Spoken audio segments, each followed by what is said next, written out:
I'm so tired of my ex-husband's wife wanting to be my friend just because he cheated on us both. I don't understand why I'm in this situation, and honestly, I'm frustrated because even my own family tells me I'm the bad one here. I just need to vent, and I don't need any advice or someone telling me do this. I think you should tell her this, or I would write her this or that. More than 17 years ago, my ex-husband cheated on me with a woman I didn't know, but she knew me. He left me for her when our only daughter was a baby, and I just moved on with my life.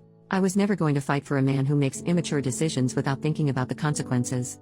He married that woman, and I continued with my life, preferring a healthy co-parenting situation for my daughter. He never showed remorse and even told me that our relationship was always a mistake and that she was the love of his life. That helped me realize he was a complete jerk, and I didn't need a man like that in my life. Now, he has cheated on her, and for some reason, this woman, who always had a cold and distant relationship with me, insists on talking to me every day. I found out about the infidelity from my daughter, who wasn't affected by it, so I didn't think much about it. The only thing that concerned me was whether he could continue having our daughter at his house on weekends as usual. But his wife started sending me messages explaining what happened when I never asked her to. In the past, I only spoke to her if her husband didn't respond to my texts about our daughter. It's obvious she needs someone to talk to, and even when I respond with short, dry answers, she still sends me long voice notes explaining everything. I get that she needs to vent about her husband's infidelity, but why me? I don't want to be rude, but I really don't care about how she or he feels. In one of her audios, she said, "You know how I feel now." Like, I guess? But that was 17 years ago. It's not the same. To be 100% honest, she can't compare her situation to mine at all. A woman who had just given birth and was told by her husband that he'd been cheating on her for a long time with another woman who wasn't boring in bed and knew how to appreciate him, versus a woman who knew her husband was unfaithful and chose to marry him anyway. Anyway, I've tried to ignore her as much as possible, but when I talk to my family or friends about it, most of them say things like, "Oh, but she must feel lonely. She wasn't to blame for being the other woman. I think you should be more empathetic. We all need someone to talk to," or my personal favorite, "She's not to blame for him being a cheater. You should understand her because she needs help."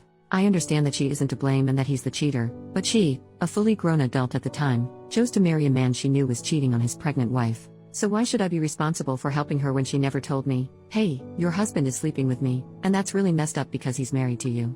That's what I would have done if a married man had flirted with me. Now, if she didn't do any of that, why should I, as a feminist, feel obligated to be her friend? It doesn't make sense, and the worst part is that almost all the women around me tell me I should help her and listen to her, even though I don't want to or feel any empathy for her or for him. I think she and my ex knew exactly what they were getting into. I don't understand why I should be her free therapist now. Being cheated on is not my entire identity. I don't need to talk about it 24/7 with her. I've chosen to ignore her, and that's what I'm going to keep doing, even if it makes me a bad feminist for not feeling empathetic. Edit, no, I can't block her because she still lives with him, and I need her contact information in case of an emergency with my daughter. And honestly, it's strange how many people are commenting or even sending private messages telling me what I should say to her or writing what they think I should feel. I'm sorry, but there's no way I'm going to use a stranger's message, who doesn't know me or the whole situation, to communicate with someone. I feel like a lot of people in the comments are projecting their own experiences. Update, 13 days later. Hi, it's been a while since I posted, and I just wanted to give a little update for those who were worried. First of all, my mother was in a long-term relationship as the other woman during my teenage years and into adulthood. Their relationship lasted many years until he passed away, and I don't think his wife ever found out about the affair. That's why my mom manipulates me into not judging my ex's wife, saying no one chooses who they fall in love with. My mother has always seen herself in that woman, which is why she said that my ex-husband, his lover, now wife, were soulmates and that I shouldn't interfere. I was very young at the time, and my mother was the only one I could rely on for support. Well, narcissists always latch onto vulnerable people. Nowadays, I don't have much contact with her, but my daughter spends time with my family. As for my friends, I'm a feminist activist, and opinions about the other woman are mixed, especially among my more liberal friends.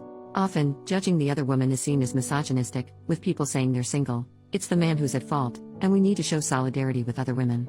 So, I expected that reaction from most of them. I agree with this in most cases, but not this one. I can feel empathy when the woman didn't know or was being groomed as a minor, but in this case, I don't feel any pity because she knew exactly what she was doing. Women can also be mean and cruel.